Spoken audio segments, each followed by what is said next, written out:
ሰላም ጤና ይስጥልን ተመልካቾቻችን ከአንከር ሚዲያ ዝግጅት ክፍል ያክብሩ ሰላምታችንን እናቀርባለን። ዜናዎችን ይዤ መጥቻለሁ። መሳይ መኮንን ነኝ።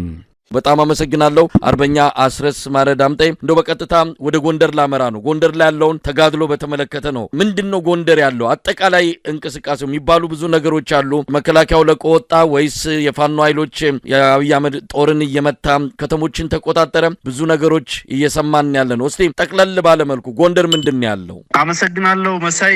ጎንደር በተለይም በማዕከላዊ ጎንደርና ደቡብ ጎንደር ቀጠና የድርጅታችን ሰራዊት ሁለቱ የጎንደር ጠቅላይ ግዛት እዝና የበላይ ዘለቀ እዝ የሰራዊት አባላት ከሰሞኑ ያደረጉት ተጋድሎ ከአማራ ፋኖ ብሔራዊ ንቅናቄ ምስረታ በኋላ ትልቁ ድል ነው። የድርጅታችንን እውን መሆን እና የፋኖ ሰራዊት አንድነት በድል ማህተም የታተመበት ተጋድሎ ተደርጓል። ይህ ተጋድሎ በርካታ 100 ኪሎ ሜትሮችን የሸፈነ ትግል ነው እየተደረገው። ከብናት እስከ ስማዳ፣ ከስቴ እስከ ደራ ሐሙሲት፣ ከማሰሮ ደንብ እስከ ደብረ ታቦር ያካለለ ሰፊ ኪሎ ሜትሮችን ሰፊ ጂኦግራፊ የሸፈነ አስደናቂ ተጋድሎ እንቅስቃሴ ነው የተደረገው። አገዛዙ ከዚህ ቀደም ብሎ በተለይ የጥር ወር መጨረሻ አካባቢ ስትራቴጂካዊ የሆኑ ቦታዎችን በተለይ ወደ አዲስ አበባ መሄጃ ይሆናሉ ያላቸውን ቦታዎች በማካለል በዋናነት ሸዋ ቀጠናን ማዕከል በማድረግ በተለይ በሸዋ ኢሊት ፎርሱን ባህር ኃይል፣ ሪፐብሊካን ጋርድ፣ አየር ወለድ ኮማንዶና ሌሎች የተለዩ ወይም ኢሊት የሆኑ ዩኒቶችን ተጠቅሞ ሸዋ ላይ ከፍተኛ ወረራ ሲያደርግ ነበረ። የሸዋ አዋሳኝ የሆኑ ቦታዎችን ደቡብ ወሎ ወግዴ አካባቢ፣ በምስራቅ ጎጃም ሸበል ብርንታ እና ነብሴ ሳር ምድር አካባቢ በአጠቃላይ አራቱ ክፍላት ሀገራት የሚገናኙበትን የአባይ ሸለቆ ማዕከል በማድረግ ከፍተኛ ወታደራዊ እንቅስቃሴ አድርጎ ነበር። በዚህ ቀጠና በሸዋ በደቡብ ወሎ እና በምስራቅ ጎጃም የአባይ ሸለቆ አዋሳኝ ቀጠናዎች ጠላት ያደረጋቸው እንቅስቃሴዎች በከፍተኛ ጽናትና ብርታት በጀግኖቹ የሸዋ ጠቅላይ ግዛት እዝ ሰራዊትና ያሳምነው ሰራዊት አባላት እንዲሁም በወሎ የሚኒሊክ እዝ በምስራቅ ጎጃም ደግሞ የቴዎድሮስ እዝ የሰራዊት አባላት በከፍተኛ ሁኔታ ከተመከተ በኋላ ጎንደር ላይ ሙሉ እንቅስቃሴያችንን ወደ መልሶ ማጥቃት በመለወጥ አስደናቂ ጀብዱ ተፈጽሟል። መግቢያ ላይ እንደተናገርኩት ጠላት ሽንፈት በደረሰበት ጊዜ ይዞታዎቻችን ለቀን ስለወጣን የደረሰ ነው ጉዳት ነው በሚል ነገሩን ዝቅ ለማድረግ ከፍተኛ ርብርብ ሲያደርግ ነው የነበረው በአፈቀላጤዎቹ አማካኝነት። ከዚህ በፊት ደጋግመን እንደተናገር ነው የአማራ ክልል የጸጥታና የፖለቲካ መዋቅር ከፈራረሰ 3 ድፍን ዓመታትን ሊደፍን ጥቂት ወራት በጣት የሚቆጠሩ ወራት ነው የቀሩት። እስካሁን ድረስ ላለፉት 30 ምናምን ወራት ክልሉን እያስተዳደረ ያለው በመከላከያ ሰራዊት ስም ክልሉን የወረረው አርመኔ ሰራዊት ነው። የሚያስተዳድሩትም ጀነራሎቹ ናቸው። እስካሁን ድረስ በአስቸኳይ ጊዜ አዋጅ ወይም በኮማንድ ፖስት አስተዳደር ስር ነው ህዝቡ ያለው። ይህ ሲደረግ ደግሞ ለረጅም ጊዜ መሰረተ ልማቶችን፣ መንገዶችን፣ ስልክ፣ መብራት እና ሌሎች መሰረታዊ አገልግሎቶችን በመዝጋት ጭምር የተደረገ ወረራ መሆኑ ይታወቃል። በእርግጥም የሆነን ቀጠና መከላከያ ሲለቅ ፋኖ የሚቆጣጠረው ከሆነ ከዚህ በፊት እንደተናገር ነው ያለው ወታደራዊ አገዛዝ ነው ያለው የመከላከያ አገዛዝ ነው የሚለውን በሌላ መንገድ ጠላት እያመነ የአገዛዙ የፕሮፓጋንዳ አውትሌቶችም በሚገባ እያረጋገጡ መሆኑ ይታወቃል። ይሄ በአንድ በኩል ይቀመጥና እውነታው ግን በሁሉም ቀጠናዎች በተወሰነ የጠላት መከላከያ ሰራዊት እንቅስቃሴ ቢኖር እንኳን አብዛኞቹ ቦታዎች ላይ ለመከላከል ያመቸናል በሚል ድሽቃዎችን፣ ብሬኖችን፣ ስናይፐሮችን ጨምሮ ከባባድ መሳሪያዎችን ጭምር ስምሪት ሰጥቶ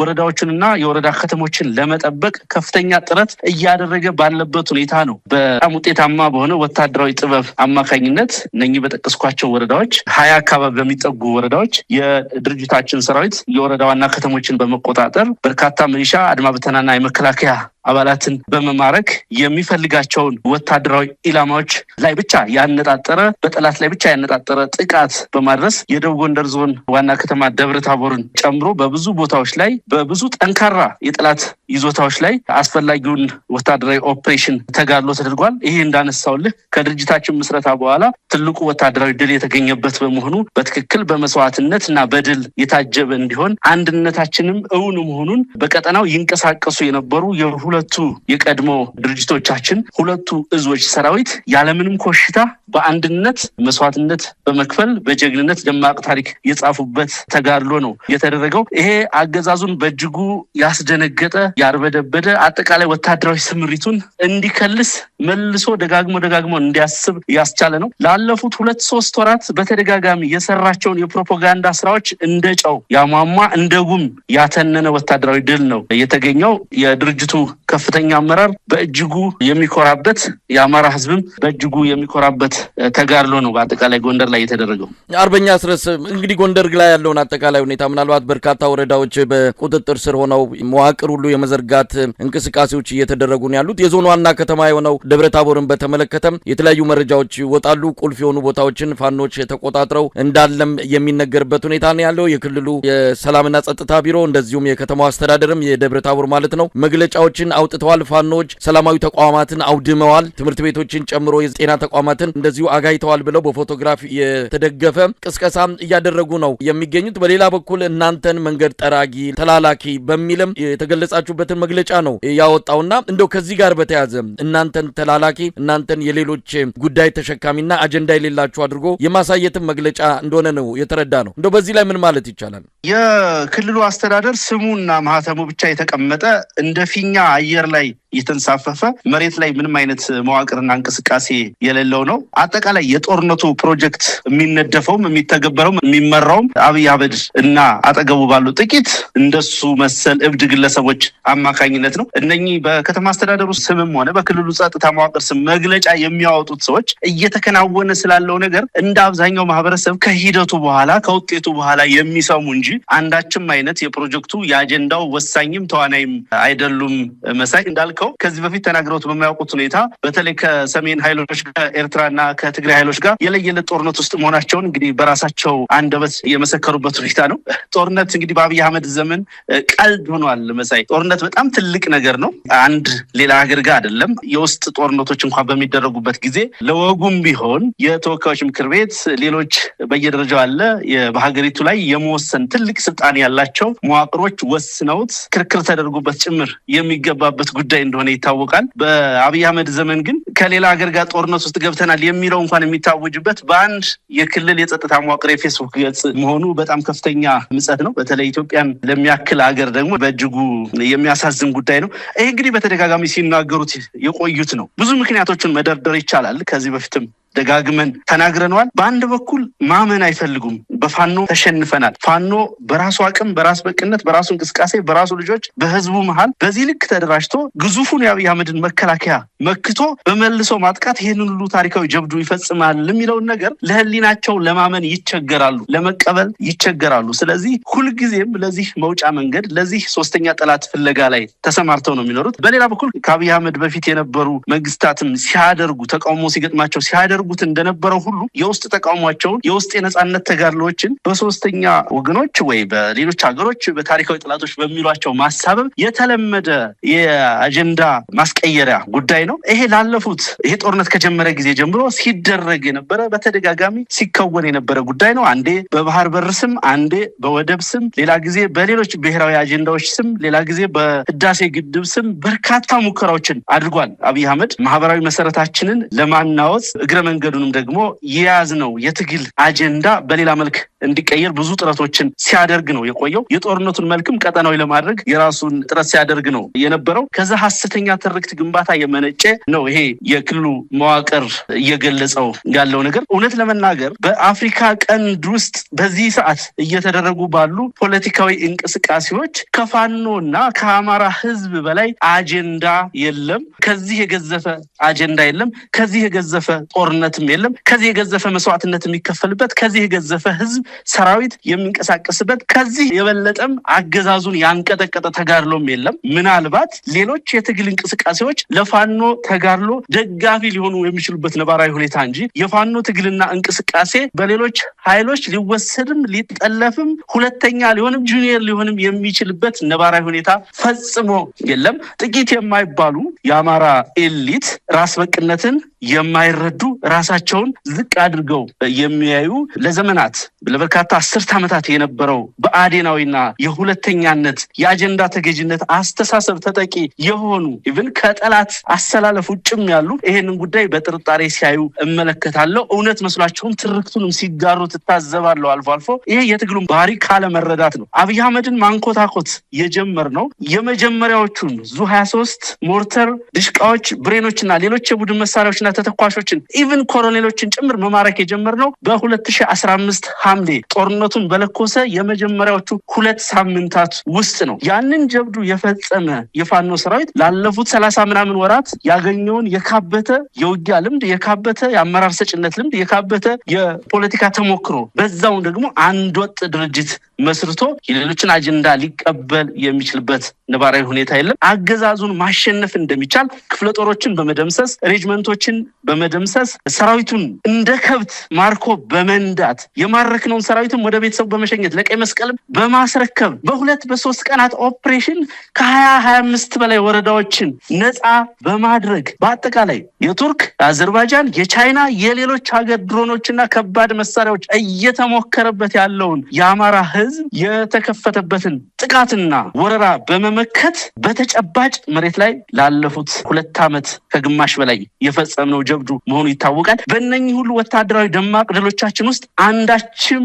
ድጋፍ ያደረገ ኃይል ፖለቲካ ያቀበለን፣ ሎጂስቲክስ ያቀበለን፣ ሌላ ስምሪት፣ ቴክኒካል ምክር የሰጠን አልነበረም። በነፃነት በራሳችን ኮዝ በህዝባችን መካከል ሆነን ያገኘነው ተጋድሎ ነው፣ ያገኘነው ድል ነው። ይሄ ድላችን አሁንም ይቀጥላል። በአንጻሩ አብይ አህመድ የባህረ ሰላጤው ሀገራት በተለይም የተባበሩት አረብ ኤምሬትን አጀንዳ በመሸከም ስፖንሰር በመደረግ ወታደራዊ ቴክኒካዊ ድጋፍ በማግኘት በጀትም በመደገፍ ጭምር ጀቶችን ጨምሮ ሌሎች የጦር መሳሪያዎችን በውሰትም በግዥም በስጦታም በማምጣት ነው እየተዋጋን ያለው። ስለዚህ ስለ ተላላኪነት ከተነሳ፣ ስለ አጀንዳ መጠለፍ ከተነሳ የተጠለፈው የአብይ አህመድ አጀንዳ ነው። በተጠለፈ አጀንዳ የራሱን ህዝብ እየወጋ ያለው 4 ኪሎ የተቀመጠው ሸማቂ ቡድን ነው። መሳይ አርበኛ አስረስ ምናልባት ወደ ጎንደሩና ሸዋው ተጋድሎ ልመለስና እንደው ተልኳቸው ግባቸው ምንድነው? እነዚህ ጦርነቶች በእናንተ እቅድ የመጡ ወይስ አገዛዙ በተለይ አሁን ሸዋ ላይ እንደምንሰማው ከሆነ ወደ አዲስ አበባ ፋኖ ሰብሮ ይገባል በሚል ስጋት ከወዲሁ ሳይቃጠል በቅጠል ቀድሜ ላዳክማቸው እዛው ባሉበት በሚል መሪዎቹ ላይ ያነጣጠረ ቀደም ሲል አንተም እንዳልከው በኢሊት ፎርስ፣ በባህር ኃይል፣ በኮማንዶ፣ በሪፐብሊካን ጋርድ አሉኝ የሚላቸውን ኃይሎች ሁሉ አሰልፎ የተዋጋበት ጦርነት እንደሆነ ይታወቃል። እንግዲህ እናንተ ከዚህ ጦርነት ማብቂያ በኋላ ምንድን ነው የምትጠብቁት? ጎንደር፣ ሸዋ እነዚህ ጦርነቶች ውጤታቸው ምን እንዲሆኑ ነው በመጨረሻ የምትጠብቁት? ቅድም እንዳነሳውልህ አገዛዙ በተለይ ከፍተኛ ፍርሃቱና መርበድበድ ውስጥ በመግባቱ ምክንያት በዋናነት የአማራ ፋኖ ብሔራዊ ንቅናቄ በዚህ ፍጥነት ድርጅታዊ ቁመና ይዞ ለውጊያ ብቁ ሆኖ በአንድነት ይሰለፋል ብሎ ማሰብ አልቻለም ነበረ። ይሄ ከፍተኛ ቅዠት ውስጥ ከቶታል። አገዛዙ አቅዷቸው የነበሩ የጥፋት ፕሮጀክቶችን ሁሉ መልሶ እንዲያይ እንዲከልስ አድርጎታል። በዚህም ምክንያት ከፍተኛ ፍርሃት ውስጥ በመሆኑ በተለይ ኤሊት ፎርሱን ሸዋ ላይ በማጠራቀም ከጎንደር አቅጣጫ በጎጃም እና በወሎ አዋሳኝ ቦታዎች አባይ ሸለቆን ተከትሎ ወደ አዲስ አበባ የሚወስዱ መንገዶችን ደራ፣ ወግዲ፣ ሸበልበረንታና ሌሎች የተጠቀሱ ቦታዎች አካባቢ ነው ከፍተኛ የኃይል ስምሪት አድርጎ የነበረው። ይሄ በእርግጥም አገዛዙ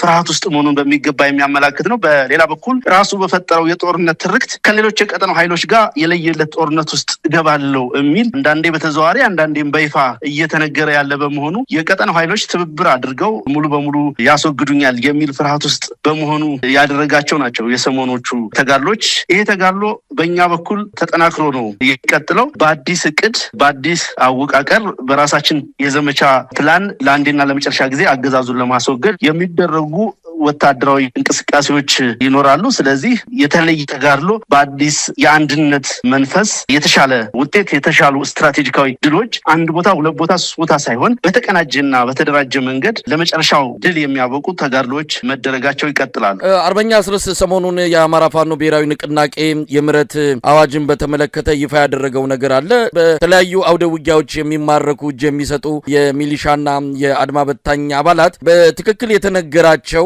ኤርትራ ወታደሮች የሻቢያ ወታደሮች ናቸው እየተዋጓቹ ያሉት በሚል የማዘናጋትና የማወናበድ በዚህም ለአማራ ህዝብ ህልውና እንሰዋለን የሚሉ ሚሊሻዎች ከፊት እንዲመጡ ከፍተኛ የፕሮፓጋንዳ ስራ ተሰርቷልና ከዚህ አንጻርስ ይሄ የምህረት አዋጁን በተመለከተም አንድ ላይ እንድትመልሰው ነው። እነዚህ ሚሊሻዎችና አድማ በታኝ ናቸው በአሁኑ ሰዓት ለአብይ አህመድ በአማራ ክልል ለመቆየት እንደ እድሜ ማራዘሚያ እየተጠቀማቸው የሚገኘው። ከምህረት አዋጁ ጋር ለነዚህ አካላት የምታስተላልፉት ጥሪ ምንድነው? የምህረት አዋጁን በተመለከተ እዛው አዋጁ ላይ በዝርዝር አስቀምጠናል። የምህረት አዋጁን ማውጣት ያስፈለገበት ምክንያት አተገባበሩ የምህረት አዋጁን በማስፈጸም ረገድ እነማን በተዋናይነት ይሳተፉበታል፣ ማን ምን አይነት ኃላፊነት አለው የሚለውን በዝርዝር ስለተቀመጠ አድማጮች እሱን እንዲያነቡት መጋበዝ ፈልጋለሁ። ሆኖም አብይ አህመድ በዋናነት ኢትዮጵያውያንን እርስ በርስ አንደኛውን ብሔር ከሌላኛው ብሔር አንደኛውን የፖለቲካ ኃይል ከሌላኛው የፖለቲካ ኃይል ጋር በማጋጨት ከዛ አለፍ ሲልም ደግሞ አንድ አካባቢ ላይ ወይ በአንድ ብሔር ልጆች መካከል ግጭት በመፍጠር እድሜውን ማራዘም የሚፈልግ እንደሆነ በተለያዩ ቦታዎች ካደረጋቸው እንቅስቃሴዎች መገንዘብና መረዳት ይቻላል። ለምሳሌ በኦሮሚያ ክልል ብትሄድ ታጣቂ ኃይሎችን ያደራጃል። ጋሸና ሲርና ምናምን በሚባል አደረጃጀት ውስጥ አዳዲስ ኃይሎችን ይፈጥራል። በሌላ በኩል ሚሊሻና ልዩ ኃይል ያደራጃል። ትግራይ ብትሄድ የሰላም ኃይል ወይ ሀራ መሬት የሚባል ኃይል አደራጅቶ ስፖንሰር አድርጎ ከፋኖ ጋር ጭምር አዋግቶታል። እንደገና ወደ አማራ ክልል ሲመጣ ደግሞ በራሱ መንገድ ሌላ የፋኖ ሴክት መፍጠር ስላልቻለ ነባሩን የሚሊሻና የአድማ ብተና ስያሜ በመጠቀም ወጣቶችን ከተለያየ ቦታ በማፈስ በማጠራቀም ከፋኖ ጋር እንዲዋጉ እርስ በርስ እንዲዋጉ በማድረግ ነው እድሜውን ማራዘም የሚፈልገው። ስለዚህ ይህንን ታሳቢ በማድረግ ይህ አገዛዝ ለሁሉም አማራ ህልውና አደጋ መሆኑን በመረዳት በተሳሳተ መንገድ በኢኮኖሚ ጥያቄ በሌላም ፖለቲካዊ ምክንያት ይህንን አገዛዝ ተቀላቅለው እየተዋጉን ያሉ ወገኖቻችን አፈሙዛቸውን ወደ ጠላት እንዲያዞሩ እሱም ማድረግ ካልቻሉ ደግሞ አፈሙዛቸውን አስቀምጠው በሰላም ኑሯቸውን እንዲመሩ የፋኖ ኃይል ደግሞ አስደናቂውን ተጋድሎ የበለጠ አቀጣጥሎና በተደራጀ ሁኔታ የአማራን ህዝብ ነጻነትና ማህበራዊ ረፍት እንዲያመጣ የበኩላቸውን በጎ ሚና እንዲጫወቱ ከዚህ በፊትም ተደጋጋሚ ጥሪዎችን ስናደርግ ነው የቆየ ነው። በተደራጀ መንገድ የምህረት አዋጅ ሲታወጅ ኮሚቴ ተቋቁሞ ፎርም ተዘጋጅቶ ለታችኛው መዋቅር ሁሉ መመሪያ ሲሰጥ ግን ይሄ የመጀመሪያው ነው። ገና የምህረት አዋጁ በታወጀ በሰዓታት ልዩነት ውስጥ በርካታ ሚሊሻ አድማ ብተናና የመከላከያ ኃይል በታችኛው መዋቅር እየተቀላቀለ አቀባበል እየተደረገለት ነው የሚገኘው። አፈጻጸሙ ታይቶ የበለጠ ተጠናክሮ የሚቀጥልበት ሁኔታ ነው ሊኖር የሚገባውም የሚችለው። ይህንን ለመተግበር የአማራ ፋኖ ብሔራዊ ንቅናቄ ከፍተኛ አመራር ሙሉ አቅምና ቁርጠኝነት ያለው መሆኑን በዚህ አጋጣሚ መግለጽ ፈልጋለሁ። እንግዲህ አርበኛ አስረስ ዳምጤ አሁን ወደ እናንተ ገፍቶ የመጣው ጥያቄ አብይ አህመድ የአማራ ፋኖ ብሔራዊ ንቅናቄ መመስረቱን ተከትሎ በእኛ የመረጃ ምንጮችም እንዳረጋገጥ ነው አንድ ነገር ማድረግ ተፈልጓል። ይሄ አንድነት ከምንም ጊዜውም በላይ ሊያጠፋው እንደሚችል አውቆታል። ለዚህም የተለያዩ ነገሮችን መፍጠር ነበረበት። አንድም በትግራይና በኤርትራ ላይ ጦርነት በመክፈት የፋኖን አቋም በህብረተሰቡ ዘንድ ምን አይነት እንደሚሆን ማየትና ማጋለጥም ይፈልጋል። ስለዚህ እነዚህ አካላት ላይ ጦርነት በሚከፈትበት ጊዜ ፋኖ ከማን ጋር ነው የሚሰለፈው? ምን አይነት አቋም ሊወስድ ይችላል? ይሄ በሀገር የመጣ ጉዳይ ነው። በሀገር ሲመጣ አንድ ላይ አብረን እንቆማለን የሚል ከወዲሁ ብልጽግና ዲጂታል ሰራዊት አማካኝነት እንዲህ አይነት አጀንዳ ቅርጽ ተይዞለት በከፍተኛ ደረጃ ሊደምቅና እንዲጎላ እየተደረገ ነው። እውነት አብይ አህመድ የማይቀር ጦርነት እየመጣ እንዳለ እየሰማን ነው። ወደ ሰሜንም ጦሩን እያጓጓዘ ነው። እንደሚሉትም ከሆነ ከጎንደር የምናስወጣው ለሰሜኑ ጦርነት ነው እያሉ ነው። ፋኖ ምን አይነት አቋም ሊኖረው ይችላል? አብይ አህመድ ከነዚህ አካላት ጋር ጦርነት ቢገጥም ፋኖ አሰላለፉ ምን ሊሆን ይችላል? አመሰግናለሁ መሳይ። አንድ ነገር መናገር የሚቻለው የሚገባውም የአማራ ህዝብ ጣቱን የሚጠባ ህጻን ልጅ አይደለም። ማየት ይችላል፣ ማስተዋል ይችላል። እያንዳንዱን አርሶ አደር መኖሪያ ቤቱ ላይ እያለ የጨፈጨፈው ከመቀሌ የሚተኮስ መድፍ አይደለም፣ ከአስመራ የሚወነጨፍ ድሮን አይደለም። ይልቁንም በየጓሯችን፣ በየቤታችን፣ በየቀያችን፣ በአምልኮ ቦታ፣ በእርሻ ቦታ፣ በመንገድ ላይ፣ በገበያ ቦታ፣ በሌሎች ማህበራዊ ኢኮኖሚያዊ እንቅስቃሴዎች ላይ እያለ ህጻናትን፣ ወጣቶችን፣ ሴቶችን፣ አረጋውያንን ሳይለይ እየጨፈጨፈ ያለው አገዛዝ እዚሁ ደጃችን ላይ ነው ያለው። ይሄንን አገዛዝ በማስወገድ ህልውናችንን ማስከበር ከምንም በላይ ቀዳሚው አጀንዳችን ነው። እያንዳንዱ እንቅስቃሴያችን የሚቃኘው ከአማራ ህዝብ ዘላቂና ሁለንተናዊ ምሉዕነት ያላቸው መብቶች መሰረት ነው። እነኚህ መብቶች እነኚህን ጥያቄዎች በማይሸራርፍ መንገድ ኮምፕሮማይዝ በማያደርግ መንገድ ኢትዮጵያ ውስጥ የሚኖሩ አጠቃላይ የኃይል አስተላለፎችን፣ ትብብሮችን እንቃኛለን፣ እናያለን። እዚህ ላይ አሁንም አገዛዙ ደጋግሞ ትርክት ለመገንባት የሚያደርገውን እንቅስቃሴ የፋኖን ተጋድሎ በሁለተኛነት በተላላኪነት በአጀንዳ ተቀባይነት ለመፈረጅ የሚደረግን የጠላት አጀንዳ በማራገብ የተጠመዱ ወገኖች ደግሞ ደጋግመው እንዲያስቡበት የምፈልገው ነገር በዚህ ሰዓት ከአማራ ህዝብ የህልውና ትግል አጀንዳ የሚቀድም ምንም አይነት አጀንዳ እንደሌለ አይደለም ለኛ ለቀጠናው ኃይሎችም ከዚህ የበለጠና የከፋ አጀንዳ እንደሌለ መታወቅ አለበት። በእርግጥ አብይ አህመድ ኢትዮጵያ ውስጥ ካሉትም ጋር ሆነ ከውጭ ካሉት ኃይሎች ጋር እንቅስቃሴ የሚያደርገው ጦርነቱን ቀጠናዊ ለማድረግ የሚፈልገው የፋኖን ተጋድሎ መቋቋም ስላልቻለ ወይም ደግሞ የአማራን ህዝብ የህልውና አደጋ በከፋ ሁኔታ ለማስቀጠልና የአማራ ህዝብ በባርነት ለመያዝ ያደረገውን ወታደራዊ ስምሪት በጠንካራ ምከታ ስለቆመ በጠንካራ ብሔራዊ ንቃት እና አስተውሎት ስለተመከተ ይሄንን አጀንዳ በሌሎች አጀንዳዎች በማለባበስ በሌሎች አጀንዳዎች ስር እንዲዋጥ በማድረግ ህዝቡ ለብሔራዊ አጀንዳዎች ያለውን ስስ ስሜትና ፍላጎት እና ኢትዮጵያ ውስጥ ባለ የሀገረ መንግስት ግንባታ ታሪክ የነበረውን የጎላ ድርሻ መሰረት በማድረግ ያለውን ሴንቲሜንት ተጠቅሞ ከአጀንዳው ለማናጠብ እና ወደሚፈልገው መንገድ ለመምራት የሚያደርገው እንቅስቃሴ እንጂ አሁንም ቢሆን ዛሬም ድረስ የአብይ አህመድ ዋነኛ አጀንዳው የአማራን ህዝብ ማንበርከክ የአማራን ህዝብ በባርነት ውስጥ ማቆየት መሆኑ መታወቅ አለበት። ጦርነት ይጀመራል አይጀመርም ከማን ጋር እንዴት የሚለውን እንግዲህ በሚከሰት ጊዜ ብንነጋገር የተሻለ ነው የሚሆነው። አንድ ነገር በእርግጠኝነት ምነግር ግን መሳይ እኛ ከአማራ ህዝብ መብትና ጥያቄዎች የዘለለ ያለፈም ያነሰም አጀንዳ የለንም። ውግንናችንም ከህዝባችን ጋር ነው፣ ከማንም ጋር ሳይሆን ከአማራ ህዝብ ጥያቄዎችና መብቶች ጋር ነው። የትኛውም ምድራዊ ኃይል ከአማራ ህዝብ ነጻነት መብት ህልውና ጋር በቀጥታ የሚጋጭ ከሆነ ወይም ከጥያቄዎቻችን በተቃራኒ የሚሰለፍ ከሆነ እንከላከለዋለን፣ እንዋጋዋለን። ከዚህ መብታችን ከዚህ ጥያቄያችን ከነጻነት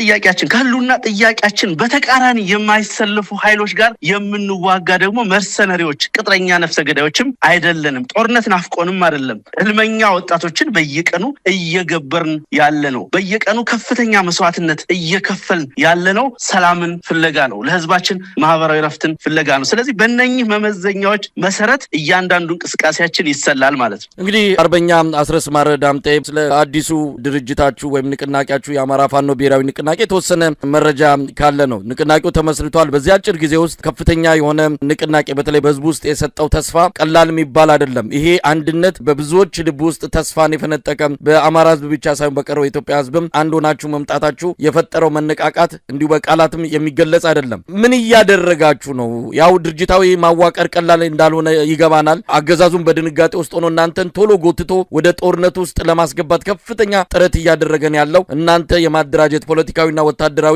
አንድነታችሁን የበለጠ ለማጠናከር እያደረጋችሁት ያለውን እንቅስቃሴ ለመረበሽ የተለያዩ ነገሮችን እያደረገ እንዳለ ይገባናል። በመረጃ ምንጮችም እንደነዚህ አይነት ነገሮች እየደረሱን ነው። ግን እናንተ በምን ሁኔታ ላይ ነው ያላችሁ? እንደው ባጭሩ ስለዚህ ጉዳይ የምትነግረን ነገር ካለ። ይሄ ድርጅት ምስረታ በጣም በእጅጉ የምንኮራበት እኔም ጓዶችም በዚህ ሂደት የተሳተፈ ሁሉም አማራ ፋኖ ብሔራዊ ንቅናቄ አመራርና የዚህ ድርጅት መስራች ድርጅቶች አመራር በፍጹም ወንድማማችነትና ቅንነት የተመሰረተ ድርጅት ነው። ይህ እውን እንዳይሆን አገዛዙ ቢሊየን ገንዘቦችን ፈሰስ አድርጎ በርካታ የፕሮፓጋንዳ ስራ ሰርቷል። በርካታ የፖለቲካ ስራ ሰርቷል።